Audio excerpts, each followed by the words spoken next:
Ladies and gentlemen, please welcome the CEO and founder of Proton Mail, Andy Yen. Andy.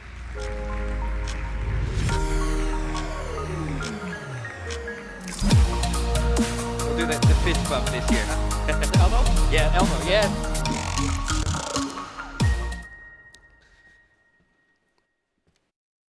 Good morning, everybody. Hope everybody is awake. I'm very happy to be here with you today. And because it is the Zurich Digital Festival, I want to talk about a topic that I think is very important, this year especially, but also every year, in fact. And that is how to build an internet that works for people. What do I mean by that? Well, the internet as we know it, the web, the visible part that we see, was invented at CERN in 1991. And since then, we have, in the past 25 years, brought more than 4 billion people online. And this has really changed the world, right? It's given us equality of information. It means no matter where you live and who you are, you can get access to the same data, same information, and many of the same opportunities. But there's a downside to this. And the problem is that many of the ideals which the internet and the web was created around have slowly been eroded. And today, the internet doesn't always work in the best interest of all of us. And I can walk through a couple examples to illustrate what I mean by this. First, the internet has a cost. And the cost is actually a bit more than the 50 Swiss francs a month you might pay to Swisscom. The cost basically means that the free flow of data has opened a lot of doors online. And this has also created opportunities for the mass collection of data. So today we have more data online than we've probably ever imagined or ever could have imagined possible. And in this new world, we have a situation where data has become power. And today, the more data that is out there, the more power people have. And this creates a lot of problems for society and also for security and even the way the world works. To give a kind of more explicit example of this, there's no such thing as a free lunch, right? So when you use Facebook or Instagram or Google, it's not actually free. You may not be paying with money out of your wallet, but what you're paying for is with something far more valuable. You're actually paying with data, your personal information. And this is a business model of the internet today. And the problem with this business model is it actually isn't avoidable, right? You're not the Facebook's customers. You're actually the product that they sell to their actual customers. And if you try as hard as you want to try to avoid becoming a product that is sold on to advertisers, it's actually not possible to do so. There was an interesting article in Gizmodo where a reporter tried to live a week without using one of the big tech companies and found it to be essentially impossible.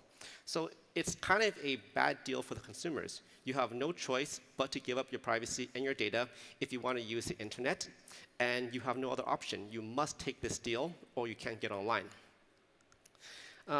In fact, this issue goes well beyond advertising. And we may not see it here in Switzerland, but if you go across the world to China, you definitely see how data can be manipulated in ways that are not good for society. So in China, there's a social credit system that takes data from all of social media, all your internet accounts, everything gathered in one database to score how good of a citizen you are. How politically reliable are you? Do you think the right thoughts and believe the right things? And based off of this score, it can impact your job prospects and even your ability to get insurance or get a credit card. And this is a pretty scary world to live in. And it shows what can happen with data if it's abused and misused. Another example is also how governments can leverage this data. So we've all heard of Edward Snowden. We've heard of the NSA leaks. But that's actually just the tip of the iceberg. All the data that is collected by private companies, like Google, like Facebook, like the other tech giants out there, this is actually accessible to governments. And you may think, I'm a Swiss citizen living in Switzerland. I have never gone to the US, don't go to the US. But in fact, your data is probably sitting in the US, perhaps on a Google server somewhere, which is accessible to the government through a legal request. And we see more and more often these days that governments, instead of collecting data themselves, can simply leverage the tech companies in their country to receive that same data. Another issue also, today's world, is what happens to your health data, right? And this is a pretty big problem because now there are insurance companies who are actively using your data to calculate your premiums and to understand whether or not to provide you medical coverage. There are databases of your DNA that you might have put online. Maybe you did an online DNA test. And this DNA information, once it's out there, is out of your control. And in many cases, is being handed over to government agencies that maybe you didn't consent to give your DNA information to. And it's also entering now today our political sphere. We've seen in 2016 and before how data is being used to manipulate elections. In fact, there are theories out there that the Brexit vote was so close, and it may have been a data operation which made it possible. And this is something that I think is very, very scary, because it means that the data online is fundamentally altering how democracy works. And the other thing I think is very important to keep in mind is it's not a question of nationality anymore, right? Every single day, your data does and can cross borders. You may have data, you may work with, let's say, a US company, but that data could get shipped to Ireland or stored somewhere else.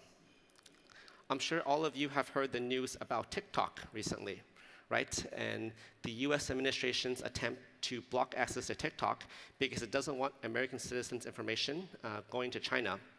Actually, the issue here is not the fact that TikTok is Chinese. That definitely is a problem. But the bigger issue is actually TikTok's business model. And their business model is built upon exploiting your data in order to make money. And as long as that data is collected, the risk exists. And you can see this from the globalized economy, right?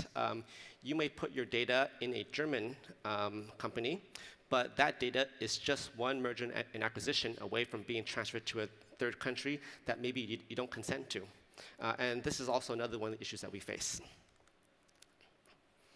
And I think also the last issue, which maybe is not so obvious, but if you look deeper, you can find it, is that the internet today really serves the few at the expense of the many. And what I mean by this is today's internet has tech companies that get bigger and bigger, largely at the expense of many small businesses. And if you look at the case of Amazon, many of these small businesses are paying very high fees to the tech giant that is putting them out of business. And in many ways, the internet has accelerated inequality. So in an economy where data is power, we see a situation where the power is increasingly concentrated in fewer and fewer hands. And this is a trend that has been active in the past 20 years. And in fact, I would say the COVID crisis has really accelerated this. So the main question I want to answer today and give some thoughts about is how do we build a better internet that serves everyone? And this was the question that back in 2014, we left CERN to try to solve. This was the premise that led us to create Proton back in 2014. And there were two main questions we wanted to answer here. The first one was, how do we make the internet actually work for people? And also, how do we build an internet that is fair and free? And I think today it would be good for me to kind of explain the Proton story, to tell a little bit about how we did it, how we approached it, and hopefully inspire some of you to consider doing the same thing. So we did it from a product standpoint, because we're an internet company, and products are how you touch people and change the world. And we did it originally through two products. So in 2014, we launched Proton Mail. And that was the world's first encrypted email service that can't read your emails and is private by default and by design. And then in 2017, we launched Proton VPN. And this is the world's first free and open source VPN. And it served the purpose of helping millions around the world get access to internet without censorship. And of course, we're also working on Calendar, Drive, Chat, other pieces of the online ecosystem. And in the past 6 years, we've managed to reach 20 million people around the world in 180 countries. And this shows that I think the concept of doing a privacy-first internet can get real traction. And Proton's mission is really to build an internet that serves people instead of exploits them. And in the next section, I'll kind of walk through how we did that and the approach that we took. I think the first most important element is we need to align the interest of businesses with the interest of consumers. What do I mean by this? If you look at Google and Facebook's revenue, in fact, they derive the bulk of their earnings from advertising. So in such a business, when the advertisers are paying the bills, they are essentially the real customer. And their interests get priority over the interests of you and everybody else.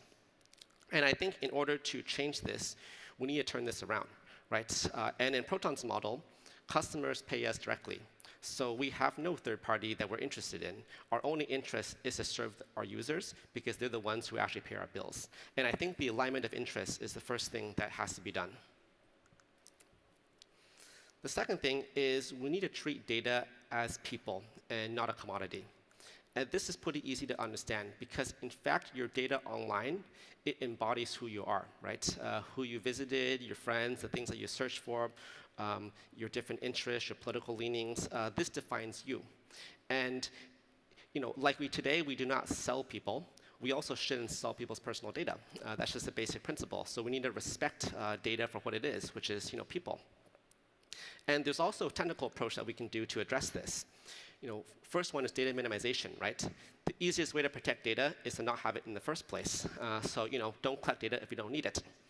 And of course, also what we employed is something called zero-access encryption, which is encrypting data in a way that the only person with control and access to the data is the user, the person who that data belongs. And by doing these two things, we can achieve a world where privacy becomes the default online. And this is what I think we need to do. Privacy shouldn't be an option that you find behind 5 menus if you look for 30 minutes. It should be something that you go online and you have by default. Then, I also believe there is a role for government here. And this is quite important. Governments, I believe, need to start to recognize that they have a role in protecting consumers, right? Just like governments today protect your health, protect your well-being. Data is also part of you. It's part of your being, and governments need to take steps to also protect that. Also, if you look at things like internet, search, social media, or even app stores, this is actually very, very fundamental utilities. You need this as much as you need water or the power company to work. And today, governments regulate transport, they regulate insurance, they regulate banking, and I would argue the internet is just as important. Yet there is no regulation for social media, there is little regulation for search. None of these industries are regulated, but they play a much more essential role in our lives today. So this also needs to change. Then also a big topic these days is antitrust regulation, right? We have seen in the past few months, Google, Apple, the big tech companies are being pulled in front of Congress. They're being called in front of the European Commission in order to answer questions. And I think it's important to recognize that antitrust legislation and antitrust investigations, this is not really just a matter of making sure there's a level playing field for startups and SMEs, right? It's really ensuring that we have an internet that can actually address everybody and serve everybody, and an internet that is open, free, and fair. I can give one example of how antitrust and monopolistic behavior is being leveraged by big tech companies. An example here is Spotify. And Spotify, as you may know, has recently filed a European Union complaint against Apple. And Spotify's business model, of course, is selling streaming music. And their biggest competitor is Apple Music. And what Apple has done to Spotify is say, if you want to be present on iOS, you must pay us 30% of your revenue on every single sale. And Apple is at the same time offering a competing product. So the question we have to ask is, how can you effectively compete if you need to pay your competitor 30% of all your revenue? The answer is you don't, right? And if Spotify cannot compete, that means iOS users have fewer options. You can now only get Apple Music, and ultimately there's less user choice and also higher prices. So antitrust legislation, this may seem very, very far from our everyday lives, but it, in fact, impacts all of us. The choices that we have, the prices that we pay, is all determined by competition. And this is why we need to ensure competition and a fair marketplace. Then I think another very, very important point is we need to build a culture that allows us to do the right thing. And what do I mean by this? I mean, if you want to have a more ethical internet, you need to have more ethical companies. This is just the reality. And the only way you can have more ethical companies is if companies themselves, but also the investors in the companies, set targets that are appropriate. So instead of just viewing a success of the company by how profitable it is, we should also view what is the positive social impact that this enterprise has on the world. Because that actually matters, I think, just as much as profits. And today, if we look at financial markets and how we choose to invest, we always invest in what is most profitable and not what is maybe the most ethical. And this is something that I think needs to change to really drive change in this space. And also, in order to succeed in this place, I think companies also need to empower employees to do the right thing, right? In many cases, if you're an employee at a company and you have a choice between doing something that is right and doing something that's more profitable, usually the pressure from management is to do what is more profitable. And I think we need an approach from the top down that allows companies and employees to make the choice that is the right thing instead of maybe the most profitable. And I can give examples of kind of how we do this at Proton and our approach to this. So for us, one of the overriding goals is really to put people ahead of profits. And an example really is our VPN business. We offer it for free, and one of the markets that we're very active in is Iran. In Iran, we actually have close to actually several 100,000 users. And Iran being under sanctions means there's no credit cards, there's no PayPal. In fact, there's no possibility that any of these customers in Iran can ever pay us. It's a business that is never going to turn a profit because it can't turn a profit in that country. But we're still active in that space because it serves an essential role in defending human rights. This summer in Hong Kong, we actually redirected half of our revenue towards causes that promote freedom and democracy. And this was actually the biggest newspaper in Hong Kong this Monday, where they talked about us and the efforts to do advocacy in Hong Kong. I think other examples of this is there was an app called HK Maps. And the point of this app was to warn citizens about police activity and police movement. And when this app was first released, Apple got a call, right? Basically saying, Chinese authorities would like this app to be removed. And in this situation, I think it's important to stand up for what is right and not what is profitable. And what Apple did in this case was they essentially, removed the app. And this was a huge problem. You see Senator Rick Scott in the US called them out on this. And this is an example of how businesses that are, they say they support human rights, they say they support freedom, but at the end of the day, they put profits ahead of doing what is actually correct. And I want to kind of conclude by, sharing a few thoughts about, business, right? There's a lot of people who think, if you run a business that is people first instead of profits, you can't actually grow a business. And I think that concept is fundamentally flawed. If you go back into business many, many years ago, there was always a saying that being good to people is good for business. And this is something that is true that I believe a lot of companies have forgotten. And I can share our story here, right? On our side, because we have a culture of doing the right thing, we actually attract people that want to make a difference in the world. And this has allowed us to build a team of 200 employees, which are exceptionally talented. But it also helps us with customers, right?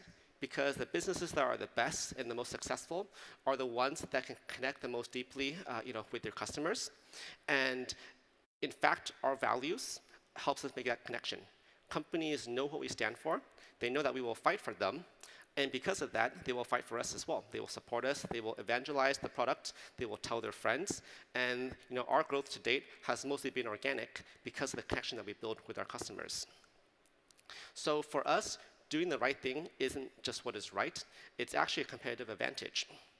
And we can actually see this, that this advantage can last over the long term. So, our culture of putting people first helps to activate the power of the community. We don't do much advertising, but who advertises for us is the users, right? Whether it's on social media or on other platforms, within the social circles, with their friends and family. Because they believe in what we believe in, they're willing to go and tell their friends about us. And this unlocks a lot of growth for the business. I think in order to succeed in this approach, you need to do three things, right? Transparency and open communications is very important. You need to be honest with customers and let them understand your challenges and also your wins. It needs to be a community-first approach. And this we can do because our users are our customers. So we can do everything that puts their interests first. And finally, we're also open source. That means all of our code is available for anybody to use however they want. And this, for us, is very important because actually, if we want to succeed in building a better internet, it's not going to be a job for one company. We cannot do it alone. It's only going to be possible if we build a whole ecosystem around this. And what is needed in this ecosystem? Well, there's, I think, 4 key components. First, we need determined companies because it's a lot easier to just make money than it is to make money doing it the right way. We also need inspired developers. We need people to join these companies who are willing to take on these challenges. And then we need legislators and politicians who are courageous and willing to take on big business and entrenched interest. And I think, lastly, we need consumers like all of you willing to take action. Because at the end of the day, if people don't demand change, nothing is going to change, right? No one is going to build a better internet for you. You have to go out and ask for it.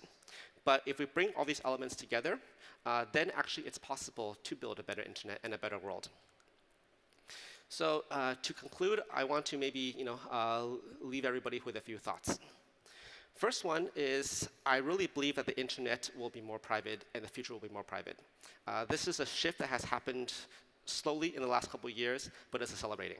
And I think we can be confident that 5 or 10 years from now, we will have an internet that is more private. And this is very, very important because privacy, in fact, is part of being human, right? Our need for privacy is an essential human need. It's a reason we have locks on our doors. It's a reason we have curtains on our windows. It's something that deep down we all have a desire for. And it's also an important building block for democracy. Because without privacy, you don't have freedom of speech. And without freedom of speech, you cannot truly have a democratic system. So in fact, our whole system of government depends on protecting privacy.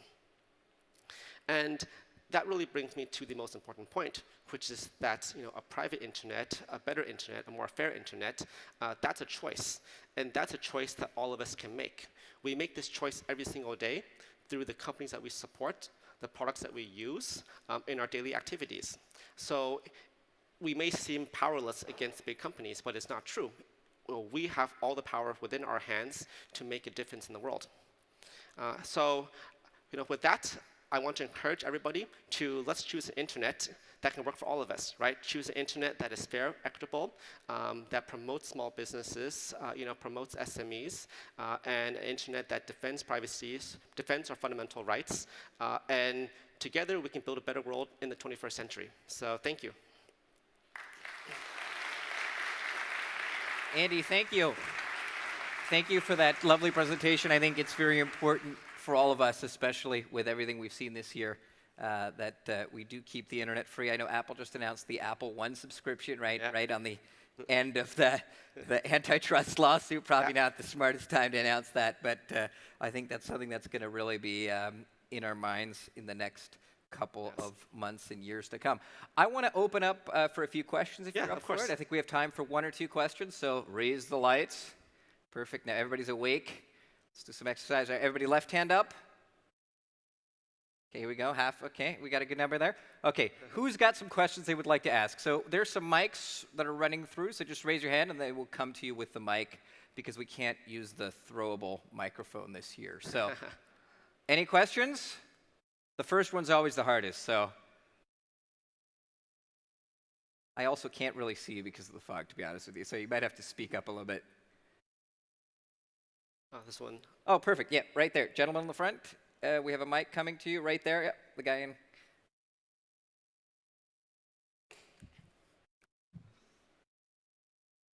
Hello, everybody. My name is Raja from DD Robotech. I have one specific question. We're in health, and we're trying to democratize health. And we have an app, or some of the stuff we do is around an app. And we're looking in to get in-app sales to help finance our endeavor. And we're running in exactly the same problem. I mean, 30% of what we would potentially be making is going to have to go to Apple, or 15% is going to go to Google. And to date, I mean, you talked about that right before, but I mean, what specific steps can one really take to go against giants like this? Yes. I mean, we're in this business now, right? So that would be my question to you, Andy. Yes, and that's a very, I think, important question. To be honest with you, as a small company, as a startup, there is actually nothing you can do, right? And of course, that's probably not the answer you hope to hear. But that is the reality of a monopoly situation: is that there is, in fact, nothing you can do. Now, I also have good news for you, though. The good news for you is there are bigger companies, such as Epic Games, such as Spotify, and also Proton, which are taking action, right? So, we are advocating. We have policy people in Brussels talking with the European Commission and helping politicians understand why this is a problem, right? You're a business owner, so you see it firsthand. And I think most people don't see this, right? And what you can do is raise awareness. So we talk about the topic, we talk about it to politicians, we make them aware that it's a problem, and you see it's changing, right? We see the congressional investigation opened up very recently. We see the European Commission filing the complaint against Apple. So it seems like a tough battle. It will not be easy. We're not going to get changed, let's say, overnight. But I do think, with concerted effort, with more public awareness, with more political support as a result of more awareness, we can make a change in this area. It's about speaking out too, right? At the end of the day, if one person complains, you might accept it, but once everybody starts complaining, that might actually become a larger voice to get. In that sense. Perfect. We have time for possibly one more question. Yeah, right there in the back. We need the... Wendy, my name is Roger from Randstad. My question is, how do you react if the government comes to you about a crime and asks you for data? Yes, so this is something that we deal with on a daily basis. And there has to be a balance, right, between privacy and also things like national security. I actually think the two goals are not in opposition, but actually very, very well aligned. So in order to use our service, you must comply with Swiss law, right? We have a policy that basically says if you're not following the law, we cannot provide you services. And in situations where we do have people that break the law, we don't have the ability to decrypt user data, so we cannot look into your emails, look in your inbox, and hand that over. But we can help investigators in other ways to try to find people who are involved in criminal matters. And on those procedures, we do everything in accordance to the law. But yes, I think it is important to make sure that services are law-abiding, and we do our best to ensure that we strictly enforce policies that force people to engage in legal activities within our platform. Perfect. Thank you. Actually, on that note, if you can't decrypt the data, right? That's not possible in that sense. Have you ever been forced to hand over the encrypted data? Yes, we have. It happened here in Zurich, actually. Oh, really? Yeah. So, they can, of course, ask for encrypted data, and we will hand it to them. And they, of course, can do what they want with it, right? And sometimes maybe they can decrypt it, maybe they can't. We don't actually know, but we can hand that over, in fact. Yes, and I'll give you an example, right? Let's say they have the suspect and they have access, to his device and they know who he is, right? If we hand over the data and the suspect is willing to decrypt it, then they can get access to that data. So there are cases where that can be useful. Cool, perfect. Andy, thank you very much for that chat. I've got a little something for you here that we want to give you along the way, to carry around all those printed out emails. Andy, thank you very much for coming out, and you'll be around afterwards. So if anybody wants to ask some questions, that'd be great. Thank you. Thank you for having us here, guys. Big round of applause. Who's the next speaker? Thank you. Yeah, I'll take that. Thanks.